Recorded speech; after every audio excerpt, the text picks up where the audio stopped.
Je suis un enfant des champs, mais qui est arrivé à la ville progressivement par mes études, et notamment mes études d'architecture qui m'ont donné ce vrai contact avec la ville, puisque j'ai une formation d'architecte à l'école d'architecture de Nantes.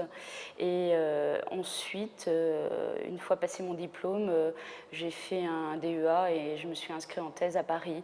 Donc c'était déjà une nouvelle échelle. Voilà. Donc ma formation d'architecte m'a conduit à l'histoire de l'architecture parce que ça s'est imposé à moi.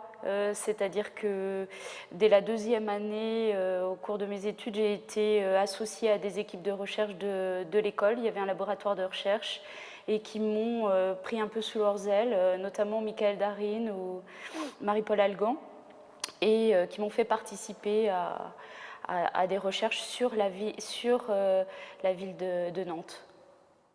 Surtout, moi, ce que j'aime dans ma position d'historienne, c'est le recul, ce recul qui me permet de décrypter des processus. Et donc, plutôt que d'être dans le faire, je préfère avoir ce recul qui me permet de comprendre des mécanismes de fabrication et de transformation, et qui peut-être, ce qui n'est pas toujours le cas, permet de comprendre mieux ce qui est en train de se faire. Il se trouve que l'enseignement de l'histoire me paraît à moi évidemment fondamental dans une école d'architecture, même s'il ne s'agit pas de former des historiens de l'architecture. On doit se battre pour l'imposer, malheureusement.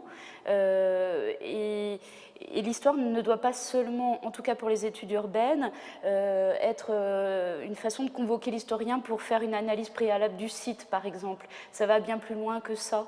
Et je reviens à ces histoires de mécanismes, hein, de décryptage, de processus. Et finalement, le processus de projet et le processus d'analyse sont assez proches et permettent cette compréhension. Il est très clair qu'à partir du 19e, en tout cas à Paris, il y a une transformation extrêmement importante de la ville qui s'étend, qui se développe, qui annexe ses territoires, donc qui grossit, qui reçoit le chemin de fer, qui va complètement transformer l'espace-temps. Et donc il y a une vraie mutation là. Pour moi, elle se joue dans une relation à travers l'espace public, c'est-à-dire que c'est l'espace public qui va être un élément générique qui permet de traverser et la ville ancienne et qui se prolonge dans la ville contemporaine. C'est-à-dire qu'on est dans un autre rapport, c'est plus le centre et la périphérie, hein, on est dans des centralités et non plus un centre fort.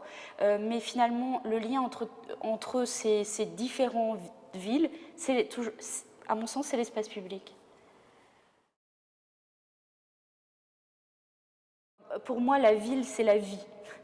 Donc, c'est-à-dire que j'ai le fait peut-être d'être née à la campagne, dans un territoire vraiment très peu urbanisé, m'est apparu comme un véritable handicap.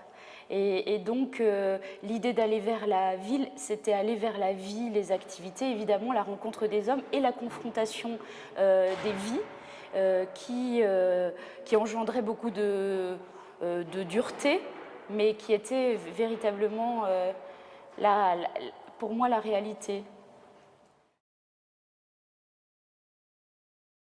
Eh bien, c'est cette rencontre, cette confrontation entre ces vies différentes, ces individus qui viennent d'horizons divers et qui se retrouvent dans l'espace public.